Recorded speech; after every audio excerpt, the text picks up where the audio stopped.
بسم اللہ الرحمن الرحیم۔ السلام علیکم۔ واقعہ معراج سے متعلق چند احادیث نبوی صلی اللہ علیہ وآلہ وسلم اور آثار صحابہ رضی اللہ تعالی عنہ۔ سامعین اکرام، حضرت جریر بن عبداللہ رضی اللہ تعالی عنہ سے روایت ہے کہ رسول اللہ صلی اللہ علیہ وآلہ وسلم نے فرمایا، تم اپنے پروردگار کو عیاں دیکھو گے۔ ایک روایت میں ہے، ہم رسول اللہ صلی اللہ علیہ وآلہ وسلم کے پاس بیٹھے ہوئے تھے، آپ نے 14ویں رات کے چاند کی طرف دیکھ کر فرمایا، تم اپنے رب کی طرف دیکھو گے جس طرح اس چاند کو دیکھ رہے ہو،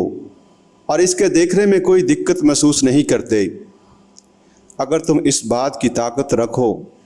کہ تم سورج نکلنے اور غروب ہونے سے پہلے نماز پڑھنے سے مغلوب نہ کر دیے جاؤ تو ایسا ضرور کرو۔ پھر یہ آیت پڑھی اور تسبیح بیان کرو اپنے پروردگار کی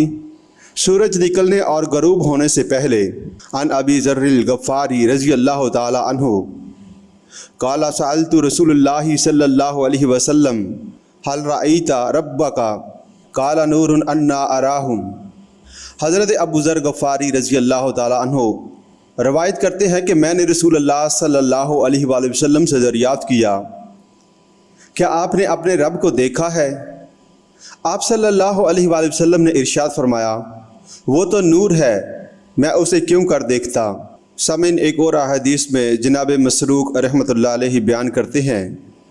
میں حضرت عائشہ رضی اللہ تعالی عنہا کے پاس تکیہ لگائے بیٹھا تھا کہ انہوں نے فرمایا، اے ابو عائشہ، مسروق رحمۃ اللہ علیہ کی کنیت ہے، 3 باتیں ایسی ہیں کہ جو کوئی ان میں سے کوئی ایک بات بھی کہے تو اس نے اللہ پر بہت بڑا جھوٹ باندھا۔ میں نے کہا، وہ کیا ہیں؟ حضرت عائشہ رضی اللہ تعالی عنہا نے فرمایا، جس کسی کا یہ خیال ہو کہ حضرت محمد صلی اللہ علیہ وآلہ وسلم نے اپنے رب کو دیکھا ہے تو اس نے اللہ پر بہت بڑا جھوٹ باندھا۔ مسروق رحمۃ اللہ علیہ کہتے ہیں، میں تکیہ لگائے ہوئے تھا، یہ سن کر میں سیدھا ہو کر بیٹھ گیا اور کہا، ام المومنین ٹھہریے، ذرا میری بات تو سنیے اور جلدی نہ کیجیے، کیا اللہ عز و جل نے یہ نہیں فرمایا اور اس نے اس کو روشن افق پر دیکھا ہے؟ اور ایک مرتبہ پھر اس نے سدرۃ المنتہا کے پاس اس کو اترتے دیکھا۔ اس پر حضرت عائشہ رضی اللہ تعالی عنہا نے فرمایا، اس امت میں سب سے پہلے میں نے ہی رسول اللہ صلی اللہ علیہ وآلہ وسلم سے اس بارے میں دریافت کیا تھا، تو آپ صلی اللہ علیہ وآلہ وسلم نے فرمایا تھا، یہ تو جبرائیل علیہ السلام کا ذکر ہے، میں نے ان کو ان کی اصل صورت میں جس پر انہیں پیدا کیا گیا ہے ان 2 مواقع کے سوا کبھی نہیں دیکھا۔ ان 2 مواقع پر میں نے انہیں آسمان سے نیچے اترتے دیکھا اور ان کی عظیم ہستی زمین و آسمان کے درمیان ساری فضا پر چھائی ہوئی تھی۔ پھر حضرت عائشہ رضی اللہ تعالی عنہا نے فرمایا، کیا تم نے اللہ تعالیٰ کا یہ فرمان نہیں سنا، نگاہیں اس کو نہیں پا سکتی اور وہ نگاہوں کو پا لیتا ہے، وہ بڑا باریک بین اور باخبر ہے۔ اور کیا تم نے اللہ تعالیٰ کا یہ ارشاد بھی نہیں سنا، اور کسی بشر کا یہ مقام نہیں ہے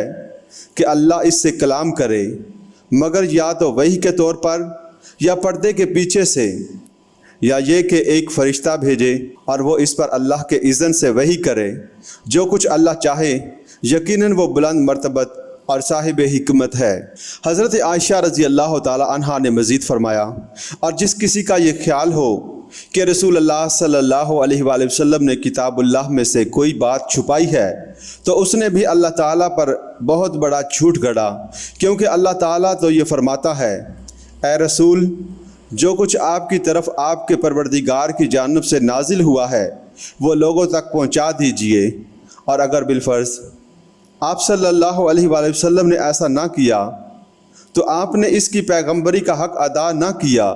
پھر فرمایا، اور جو کوئی یہ گمان رکھتا ہو کہ وہ آنے والے کل کے حالات بتا سکتا ہے، اس نے بھی اللہ پر بہت بڑا جھوٹ باندھا، کیونکہ اللہ تعالیٰ کا ارشاد ہے، کہہ دیجئے کہ اللہ کے سوا آسمانوں اور زمین میں کوئی غیب کا علم نہیں رکھتا۔ سامعین، جناب عون رحمۃ اللہ علیہ بیان کرتے ہیں کہ ہم سے حضرت قاسم بن محمد بن ابی بکر رضی اللہ تعالیٰ عنہ نے حضرت عائشہ رضی اللہ تعالیٰ عنہا سے روایت کیا کہ انہوں نے فرمایا، جس کسی کا یہ خیال ہو کہ حضرت محمد صلی اللہ علیہ وآلہ وسلم نے اپنے رب کو دیکھا ہے تو اس نے بہت بڑا جھوٹ بولا، بلکہ آپ صلی اللہ علیہ وآلہ وسلم نے حضرت جبرائیل علیہ السلام کو ان کی اصل صورت میں دیکھا تھا کہ ان کی ہستی پورے افق کے مابین چھائی ہوئی تھی۔ حضرت عبداللہ بن مسعود رضی اللہ تعالیٰ عنہ سے روایت ہے کہ رسول اللہ صلی اللہ علیہ وآلہ وسلم کو رات کے وقت سفر معراج پر لے جایا گیا تو آپ کو سدرۃ المنتہا تک پہنچایا گیا، اور سدرۃ المنتہا چھٹے آسمان میں ہے۔